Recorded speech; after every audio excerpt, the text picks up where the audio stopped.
NASA addresses the coronavirus pandemic, some online material to stay connected with NASA, and more testing with our Orion spacecraft. A few of the stories to tell you about this week at NASA. NASA Administrator Jim Bridenstine addressed the coronavirus pandemic in a statement saying the protection and care of the NASA family is the top priority.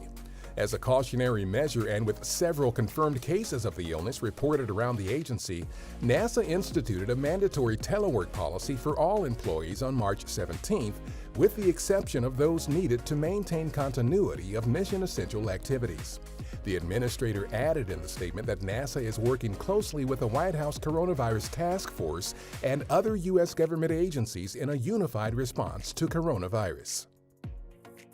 With many of us staying close to home right now, a reminder that there is a wealth of online NASA material available if you'd like to stay connected with the agency and its mission.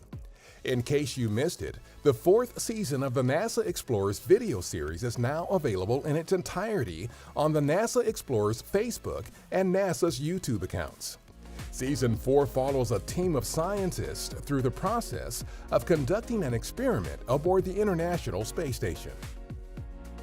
Many ebook titles are also available online, including a series of International Space Station guides to help potential researchers learn how their ground-based experiments can be translated to the space environment.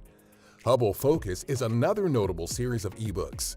The series takes a deep dive into the specific fields of astronomy that have been forever changed by our Hubble Space Telescope. April 24th will mark the 30th anniversary of Hubble's launch. Our Orion spacecraft has completed its 3-month test campaign at NASA's Plumbrook Station in Sandusky, Ohio. The testing subjected Orion to the extreme temperatures and electromagnetic environment it will experience during Artemis 1, the spacecraft's upcoming uncrewed test mission to the Moon. With this round of testing complete, Orion will be returned to our Kennedy Space Center in Florida, where it will begin preparations for launch.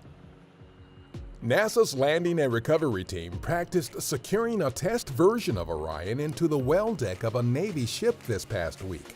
The team worked to validate recovery procedure timelines as NASA plans to send Orion around the Moon on Artemis 1 and safely recover the spacecraft after splashdown in the Pacific Ocean.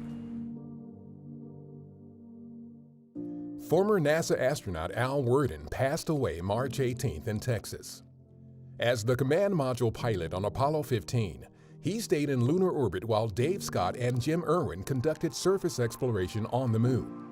The mission was the first to use the lunar roving vehicle. During the flight back from the Moon, Worden became the first human to carry out a deep space EVA or spacewalk.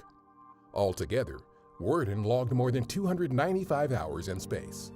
Al Worden was 88 years old. That's what's up this week at NASA. For more on these and other stories, follow us on the web at nasa.gov/twan.